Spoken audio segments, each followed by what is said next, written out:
Do I have to beg y'all to stop playing with Ouija boards? Because at this point, I am on my fucking knees. I just stumbled upon your page and I actually have a Ouija board story to tell. I still experience paranormal things because of it. I even try to avoid mirrors at all costs.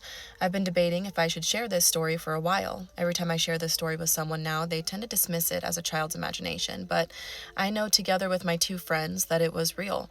I was 13 at the time and my parents were away that day. I decided to invite my two friends over at my apartment, Rena and Laura. We were bored sitting in the living room, and back then YouTube was blowing up with videos of influencers playing with a Ouija board. Rena came with the idea to make our own and try to see if it was real or just clickbait.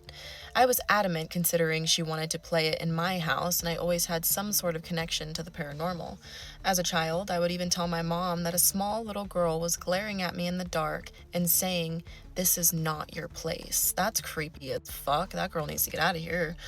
But anyways, somehow Laura convinced me to play, and we immediately made our own board. This is bad news bears, folks.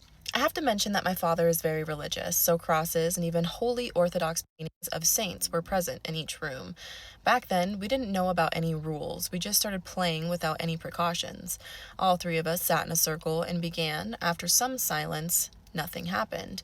Laura started mocking the board, saying all sorts of things like, "I know it's not real, it's bullshit, and there are no such things as spirits." She even called it a stupid fake game meant to only scare kids.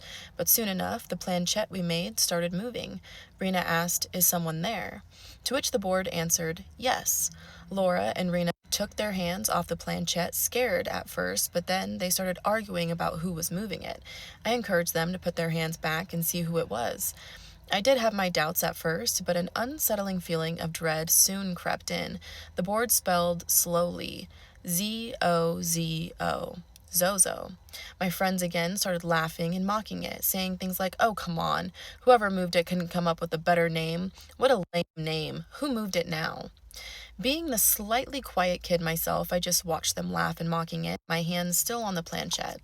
I tried to calm them down and tell them to continue. We may not have known all of the rules, if any at all, but we did know we couldn't exit the game without saying goodbye.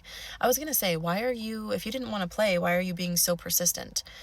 So we continued. We asked things like, "How old are you and how did you die?"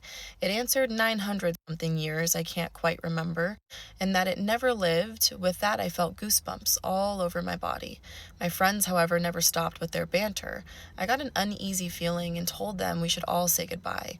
But when we tried to drag it towards goodbye, the planchette started moving in circles on the board. At this point, we were really scared, and all three of us were pulling hard down towards goodbye.